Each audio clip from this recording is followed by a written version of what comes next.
Hello everyone. तो हम लोगों ने पिछले पार्ट में सेमेस्टर फर्स्ट का सेशन 2013-14 में इंजीनियरिंग मैकेनिक्स का जो पेपर आया था उसका एक क्वेश्चन सॉल्व किया था। क्वेश्चन नंबर सेकंड का ए पार्ट। तो दैट वाज फर्स्ट पार्ट। तो today it will be the second part, मतलब हम उसको टुकड़ों में करेंगे, पार्ट्स में करेंगे। तो क्वेश्चन नंबर 2 का जो बी क्वेश्चन है उसमें एक बीम दे रखी है और हमें इसका शेयर फोर्स डायग्राम और बेंडिंग मोमेंट डायग्राम बनाना है। क्वेश्चन है draw SFD and BMD. Okay, चलिए इसको कैसे सॉल्व करेंगे जरा देखिएगा। इसमें सबसे पहले आपको बीम को ध्यान से आइडेंटिफाई करना है। तो बीम ओवरहैंगिंग बीम है, क्योंकि देखिए यहां पर एक एरो बना रखा है और यहां पर भी एक एरो बना रखा है। इसका मतलब है कि ये दोनों जो हैं नीचे जो है वो सपोर्ट्स हैं, और चूंकि सपोर्ट के आगे भी इधर लोड है, सपोर्ट के इस जगह पर एक लोड हैंग कर रहा है, यहां पर भी एक लोड हैंग कर रहा है, यानी कि सपोर्ट्स बिल्कुल यदि किनारे पर ना हो, सपोर्ट थोड़े अंदर हो, तो बीम का कुछ पोर्शन लोड के साथ यदि हैंग करता है तो वो बीम ओवरहैंगिंग बीम है। तो ओवरहैंगिंग बीम में कुछ स्पेशल पॉइंट्स होते हैं जब आप शेयर फोर्स डायग्राम और बेंडिंग मोमेंट डायग्राम बनाएंगे। पॉइंट ऑफ कॉन्ट्राफ्लेक्सर एग्जिस्ट करता है। पॉइंट ऑफ कॉन्ट्राफ्लेक्सर वो पॉइंट होता है जहां पर बेंडिंग मोमेंट का डायग्राम कट करता है, वो तो बाद की बात है। सबसे पहले हमें क्या करना है, रिएक्शंस निकालने हैं। ये जो नीचे एरो बने हुए हैं इसका मतलब डेफिनेटली ये सपोर्ट्स हैं।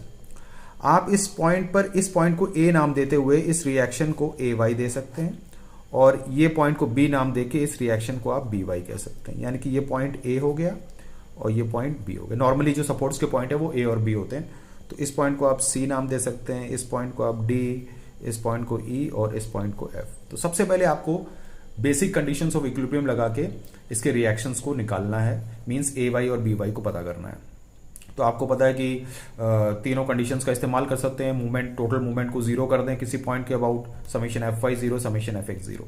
तो सबसे बेस्ट पॉइंट रहता है सपोर्ट के अबाउट मूवमेंट लेना, यानी कि अगर हम समेशन ऑफ एम ए यानी कि ए के अबाउट यदि हम मूवमेंट को जीरो कर रहे हैं, सारे फोर्सेस का मूवमेंट ए के अबाउट कर रहे हैं, ए के अबाउट यदि हम मूवमेंट ले रहे हैं तो ये इसलिए मूवमेंट लेते हैं क्योंकि जो रिएक्शन, जो सपोर्ट पे जो रिएक्शन होता है वो जीरो हो जाता है। क्योंकि अगर ए के अबाउट मूवमेंट लेंगे तो ए वाई वहीं से पास हो रहा है तो वो कोई मूवमेंट नहीं बनाएगा। अच्छा, ये जो लोड है, ये वाला लोड और ये वाला लोड, ये दोनों यूडीएल हैं। तो यूडीएल के सारे लोड को हम रिप्रेजेंट कर सकते हैं। जैसे ये इसका जो सारा लोड, यूडीएल का सारा लोड बीचों बीच में होगा, और ये होगा 4 इंटू 1.5, यानी कि ये हो जाएगा 6 का लोड। और इसी तरीके से ये 2 इंटू 1.5 बीचों बीच में एक्ट करेगा, और ये 2 इंटू 1.5 हो गया आपका 3। अब जो यूडीएल का लोड होता है वो बीचों बीच में एक्ट करता है, यानी कि टोटल लोड 6 है, तो 6 का आधा ये हो जाएगा, ये जो डिस्टेंस यहाँ से यहाँ तक हो, सॉरी वो डिस्टेंस है 1.5, तो 1.5 का आधा हो जाएगा 1.5/2 ये हो जाएगा डिस्टेंस, और ये डिस्टेंस भी 1.5/2 हो जाएगी। इसी तरीके से टोटल डिस्टेंस 1.5 है तो 1.5 ये डिस्टेंस है, तो ये डिस्टेंस हो जाएगी 1.5/2, और ये डिस्टेंस भी आपकी हो जाएगी 1.5/2। ओके, तो चलिए अब ए के अबाउट मूवमेंट जीरो करते हैं। तो सबसे पहले इस 6 को देखेंगे। ये 6 जो है इस ए के अबाउट एंटी क्लॉकवाइज घूम जाएगा, तो इसको लिखते हैं -6। और चूंकि ए के अबाउट मूवमेंट ले रहे हैं तो ए से डिस्टेंस नापेंगे, तो ए से इसकी जो डिस्टेंस हो जाएगी इट विल बी 1.5/2। यूडीएल के सारा लोड यहां पर ऐड किया, ए से उसकी डिस्टेंस मेजर करी, तो ये 1.5/2 आ गया। ओके, फिर ए के अबाउट मूवमेंट ले रहे हैं तो ए वाई वहीं से पास हो रहा है, कोई मूवमेंट नहीं बनाएगा। अब 3 किलोन्यूटन, 3 किलोन्यूटन इधर साइड लग गया है, ए के इस साइड है, तो ए के अबाउट जो घुमाएंगे तो वो क्लॉकवाइज घुमाएगा, और ए से ही डिस्टेंस मेजर करेंगे तो ए से डिस्टेंस 1 है, यानी कि हम लिख सकते हैं +3 × 1। अगला है 7 भी को भी ए के अबाउट ही घुमाना है, क्योंकि जिसके अबाउट मूवमेंट ले रहे हैं वहीं से डिस्टेंस नापना है, कहीं सी से मत नापने लगेगा। तो 7 भी क्लॉकवाइज घूमेगा, और 7 की डिस्टेंस 1 और 1.2 कुल मिला के हो जाएगी 2.2। ओके, उसके बाद आता है बी वाई ए के अबाउट एंटी क्लॉकवाइज घूम जाएगा, यानी कि -BY, और बी वाई की परपेंडिकुलर डिस्टेंस 1 और 1.2, 2.2, 2.2 और 1.5, यानी कि ये हो जाएगा 3.7। ओके, अब बचा है आपका ये यूडीएल का जो सारा लोड है 3 किलोन्यूटन, ये जो यहां पर ऐड कर रहा है, ये ए के अबाउट क्लॉकवाइज घूम जाएगा, यानी कि +3, और इसकी जो डिस्टेंस हो जाएगी वो हो जाएगी ए से 1 और 1.2, 2.2, ये 3.7, और 3.7 प्लस 3.7 प्लस 1.5/2, यानी कुल मिला के डिस्टेंस आ जाएगी 4.45, and the total movement is equal to 0। आप इस इक्वेशन को सॉल्व कर सकते हैं और यहां से डायरेक्टली आप बी वाई की वैल्यू कैलकुलेट कर सकते हैं। और बी वाई की जो वैल्यू आ जाएगी that will be equals to 7.36 kilo newton. Simple. Okay, ये हो गया। उसके बाद नेक्स्ट कंडीशन ऑफ इक्विलिब्रियम आप लगा सकते हैं, that is summation of F Y equals to 0। सारे वर्टिकल डायरेक्शन ऑफ फोर्सेस, कौन कौन से फोर्सेस है वो आप देख सकते हैं। ये देखिए, ये 6 किलो न्यूटन का फोर्स यूडीएल का नीचे की तरफ है तो -6 लिख दिया। ए वाई ऊपर की तरफ है तो प्लस ए वाई लिख दिया। 3 किलो न्यूटन नीचे की तरफ है तो -3 लिख दिया। 7 नीचे की तरफ है तो -7 लिख दिया। बी वाई ऊपर की तरफ है तो प्लस बी वाई लिख दिया। और फिर ये यूडीएल का 3 ये नीचे की तरफ है यानी कि -3 इक्वल टू 0। बी वाई की वैल्यू हमारी निकल चुकी है 7.36, तो यहाँ से ए वाई की वैल्यू कैलकुलेट हो जाएगी और ए वाई की वैल्यू हम इजीली डिटरमाइन कर सकते हैं और ये वैल्यू आ जाएगी लगभग 11.64 किलो न्यूटन। तो सबसे पहले आपको रिएक्शंस डिटरमाइन करने होंगे अपने बेसिक कंडीशंस ऑफ इक्विलिब्रियम लगा के और बड़े आसानी से वो कैलकुलेट हो जाएंगे। ओके, चलिए अब स्टेप बाय स्टेप हमें सबसे पहले हर पॉइंट पर शेयर फोर्स से वैल्यूज कैलकुलेट करनी पड़ेंगी, बेंड मोमेंट कैलकुलेट करनी पड़ेगी, तब जाके हम शेयर फोर्स डायग्राम और बेंड मोमेंट डायग्राम बनाएंगे। ओके, चलिए तो यहां पर हम डायग्राम को दोबारा बना लेते हैं। कुछ इस तरीके से सिचुएशन है, यहां पर यूडीएल है हमारा, यहां पर एक रिएक्शन है, यहां पर फिर एक लोड था। ओके, यहाँ पर भी एक लोड है, यहाँ पर एक रिएक्शन है और यहाँ पर फिर हमारा एक यूडीएल है, ये चीज़। अब इसकी वैल्यूज हम लिख सकते हैं। यहाँ पर इसकी इंटेंसिटी थी 4 किलो न्यूटन पर मीटर, इसकी इंटेंसिटी थी 2 किलो न्यूटन पर मीटर। ये डिस्टेंस यहाँ से यहाँ तक था 1.5, this distance was also equal to 1.5। ये ए वाई था, ये बी वाई है। ऊपर से जो लोड लग रहे हैं वो 3 किलो न्यूटन का और 7 किलो न्यूटन का। ये ए पॉइंट है, ये बी पॉइंट है, ये सी, ये डी, ये ई और ये एफ। ओके, ऐसे कुछ इस तरीके से सिचुएशन हमारे पास थी। अब हम जो है हर पॉइंट पर शेयर फोर्स निकालेंगे। सबसे पहले हम shear force at the point C निकालते हैं। सबसे पहला पॉइंट हमारा सी है। किसी पॉइंट पर शेयर फोर्स निकालना है तो उसके लेफ्ट में देखना है, तो इसके लेफ्ट में कोई फोर्स नहीं है तो यानी कि शेयर फोर्स की वैल्यू 0 होगी। फिर नेक्स्ट पॉइंट है हमारा shear force at the point that is A. A पर देखिए पॉइंट लोड है ए वाई के फॉर्म में, जहां जहां पर पॉइंट लोड होगा वहां पर शेयर फोर्स की 2 वैल्यूज होंगी।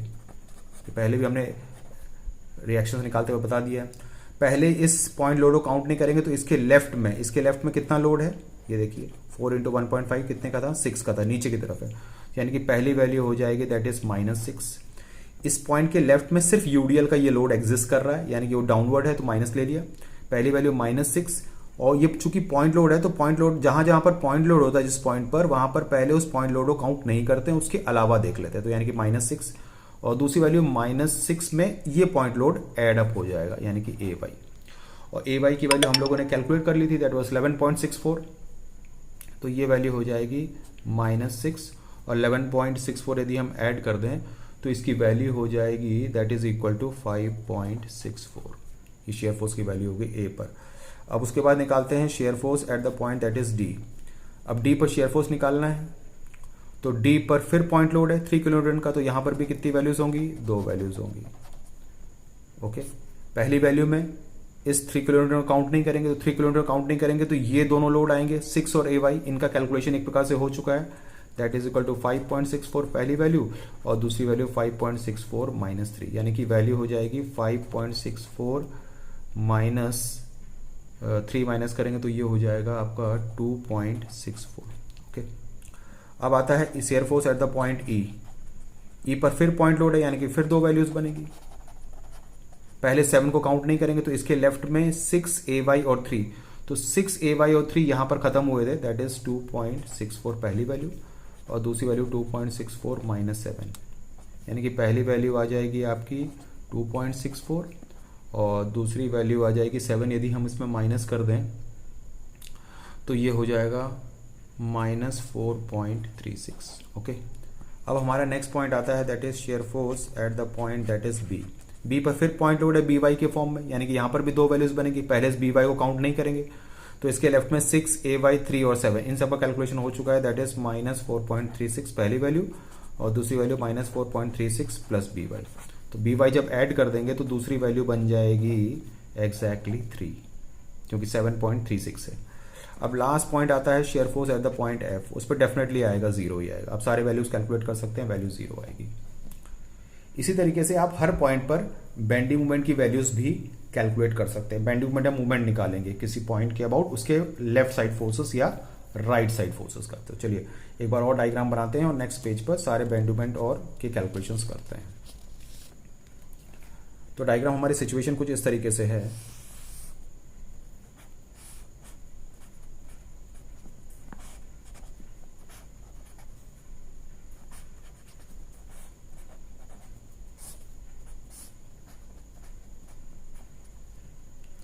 यहाँ पर सारा लोड हमारा था, दैट वाज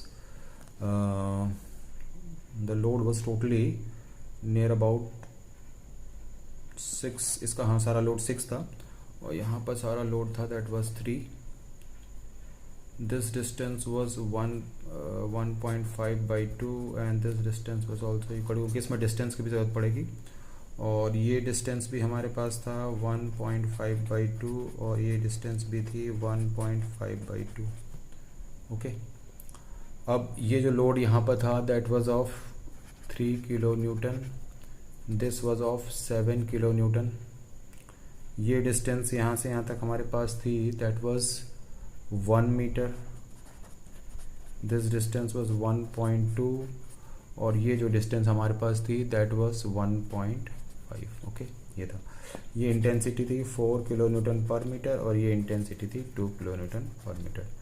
ये C पॉइंट था, ये A पॉइंट था, ये B है, ये D है, ये E है और ये पॉइंट हमारा था F। इन हर सब जगह पर आपको बेंडिंग मोमेंट की वैल्यूज निकालें। सबसे पहले हम लोग निकालेंगे bending moment at the point C पे पॉइंट मूवमेंट बेंडिंग मोमेंट निकालना, तो C के अबाउट ही मूवमेंट लेना है। तो इसके लेफ्ट में कोई भी फोर्स नहीं है, तो बेंडिंग मोमेंट की वैल्यू हो जाएगी 0। अब नेक्स्ट पॉइंट है bending moment at the point A पर बेंडिंग मोमेंट निकालना है और A पर ये रिएक्शन है AY और इधर है BY। A के अबाउट मूवमेंट लेना है, तो A के अबाउट जब मूवमेंट लेंगे तो इसके लेफ्ट में ये वाला फोर्स है 6। जब भी बेंडिंग मोमेंट A पर बेंडिंग मोमेंट निकालना है तो इसके लेफ्ट में देखना है, तो इसके लेफ्ट में 6 है तो 6 एंटी क्लॉकवाइज घूम जाएगा, यानी कि ये हो जाएगा A के अबाउट मूवमेंट लेना है तो ये हो जाएगा -6 इंटू 1.5/2। इसकी वैल्यू यदि हम कैलकुलेट करेंगे तो वैल्यू आ जाएगी -4.5। ओके, अब आता है bending moment at the point that is D।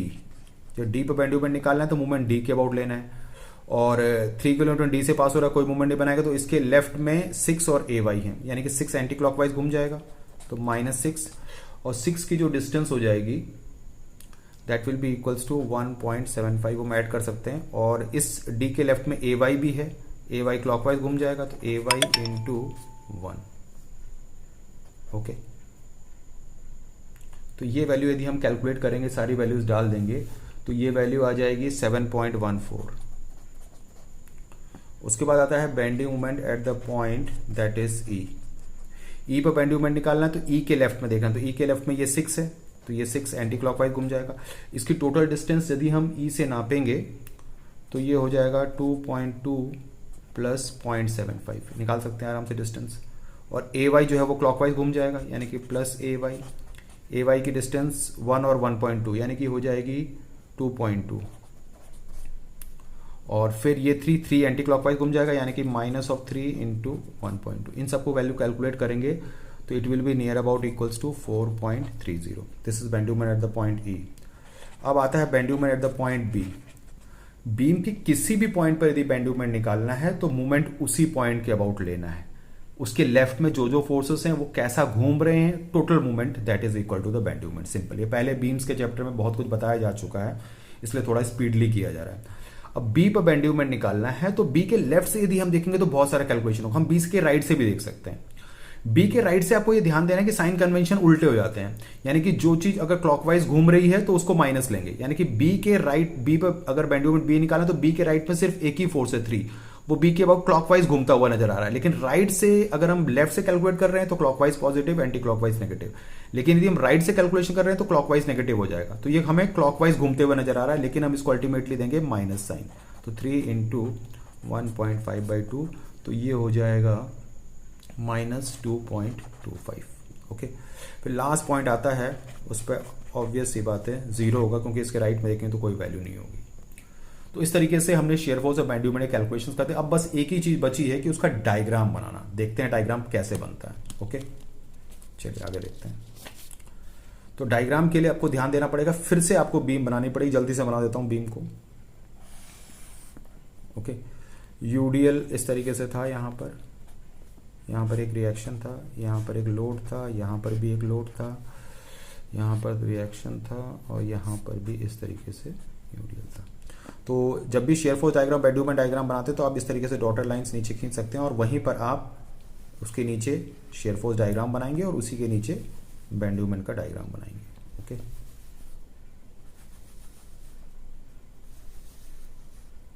तो आपने ये बीम की स्केल बना दी। अब यहां पर आप हर पॉइंट पर दिखाएंगे। सबसे पहले आपके पास आता है पॉइंट सी। सबसे पहले पॉइंट ये था सी पर शेयर फोर्स की वैल्यू 0 थी। अच्छा, जब हम ए पर आए थे तो ए पॉइंट पर शेयर फोर्स की पहली वैल्यू -6 थी और दूसरी वैल्यू थी 5.64। तो 5.64 पॉजिटिव में है, तो हम इसको ऊपर यहां कहीं दिखा सकते हैं और इसको लिख सकते हैं 5.64। ओके, उसके बाद नेक्स्ट पॉइंट डी पर पहली वैल्यू 5.64 थी, यानी कि इसी लेवल पर आ जाएगी वैल्यू 5.64। ठीक है, एक्सेस से ऊपर पॉजिटिव, एक्सेस से नीचे वैल्यूज नेगेटिव। पहली वैल्यू 5.64 थी, दूसरी वैल्यू 2.64 थी। तो 2.64 को थोड़ा हम कम दिखाएंगे स्केल के हिसाब से।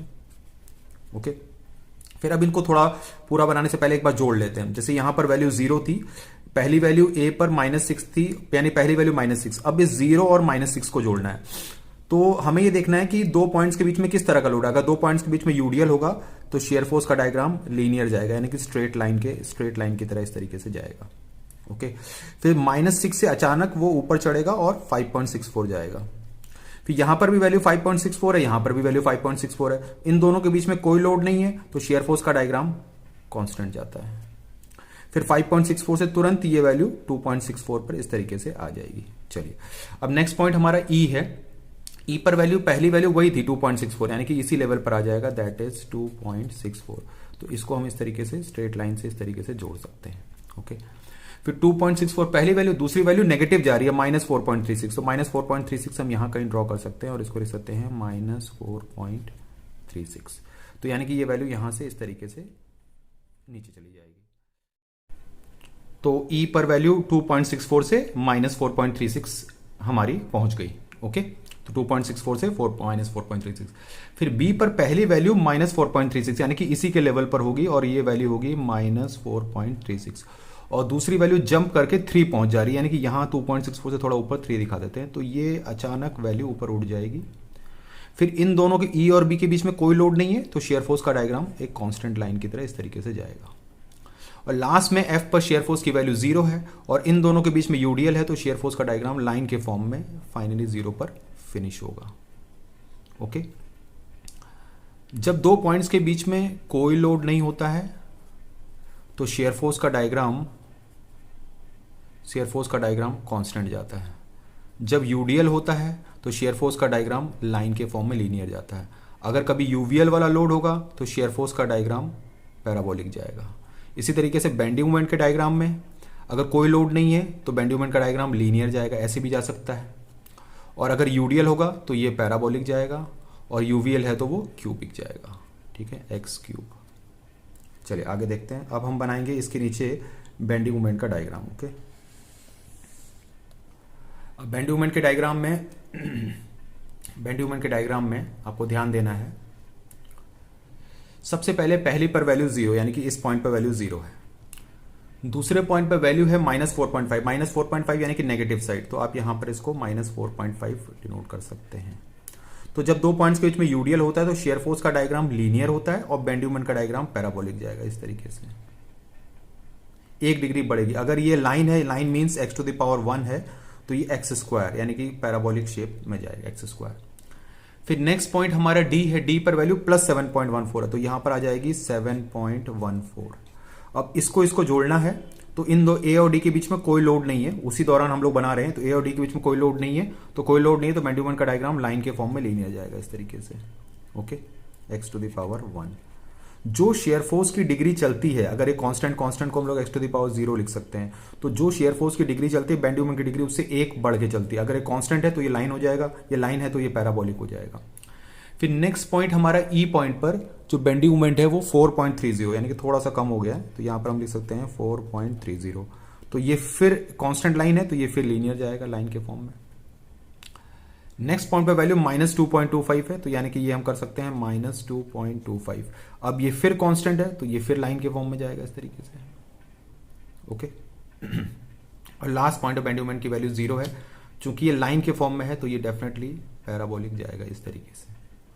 तो ये हो गया हमारा शेयर फोर्स का डायग्राम और ये हो गया हमारा बेंड मोमेंट का डायग्राम। ओके, इस तरीके से हम समझ सकते हैं चीजों को। तो हमें इस क्वेश्चन में शेयर फोर्स डायग्राम और बेंड मोमेंट डायग्राम बनाने को कहा गया था, वो हमने ड्रॉ कर दिया।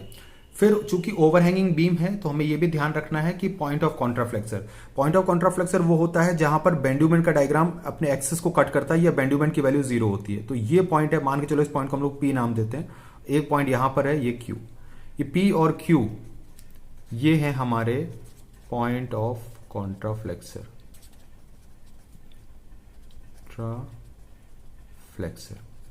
इनको हम लोग कहते हैं पॉइंट ऑफ कॉन्ट्राफ्लेक्सर। ओके, इन पॉइंट्स को हम कैलकुलेट भी कर सकते हैं कि P पॉइंट एग्जैक्टली कहां पर है, Q पॉइंट कहां पर है। इसको किसी नेक्स्ट क्वेश्चन के साथ हम लोग देख लेंगे।